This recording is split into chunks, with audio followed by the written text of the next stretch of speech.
If you would have asked me 10 years ago if I would be taking care of my dad, I would have laughed in your face and I would have said, why would I do that?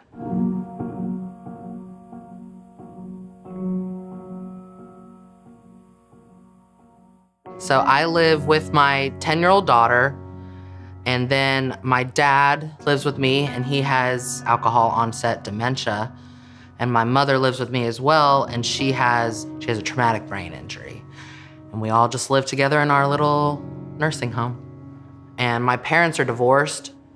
My mom never saw herself really living with her ex-husband again. And we would move across the country to get away from him and he'd follow us. I was the only one out of my whole family that gave my dad any chances. I've had drug addiction, I've been to rehab, I dropped out of high school, I was an angry teenager who hated the world, and then I gave birth and I met Lily, and everything changed.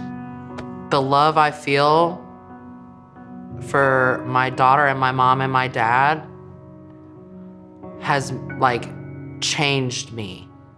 I was mad at my dad for so many years and I was so angry at him, and then I almost lost my dad.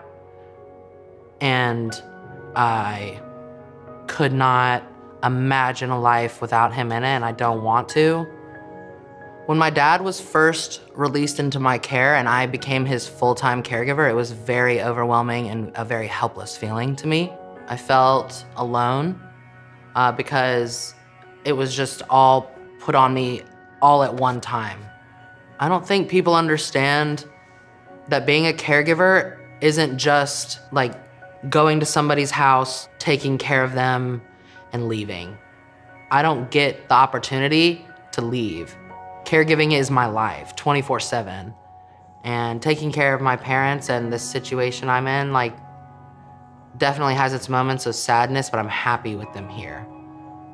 And I still have these expectations of my parents and the things they should do, and they just cannot do them anymore.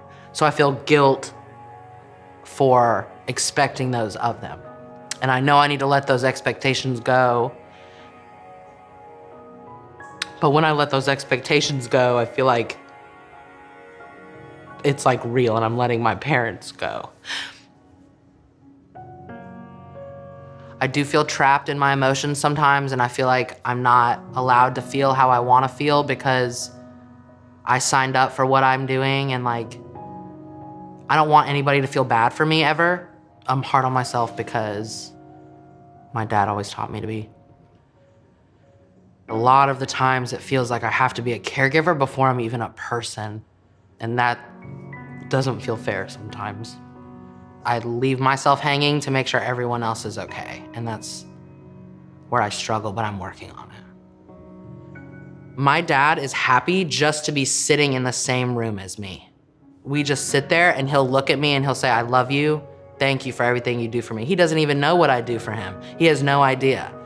But he can feel that love, and unlike before when he would never express anything to anybody, now my dad is the most expressive man I've ever met in my life. I swear one of the best things about being a caregiver to me is in my room and I can hear my mom and Lily and my dad laughing. And I know that sounds corny. It is literally the best thing ever. I'm not as hard on myself as I once was, and I feel like through what my parents have taught me even after they've been sick, that I can quite literally do anything. I'm still learning how to love myself and how to love even the things I don't like about myself. I want me as a caregiver to grow and be able to be I can talk about these feelings and I'm allowed to have these feelings, and I'm also a good caregiver, and my parents would also be proud of me with these feelings or without. I think I'm pretty cool. I've learned that. I think I'm pretty cool. And I can do it. I can do it. And it'll be okay.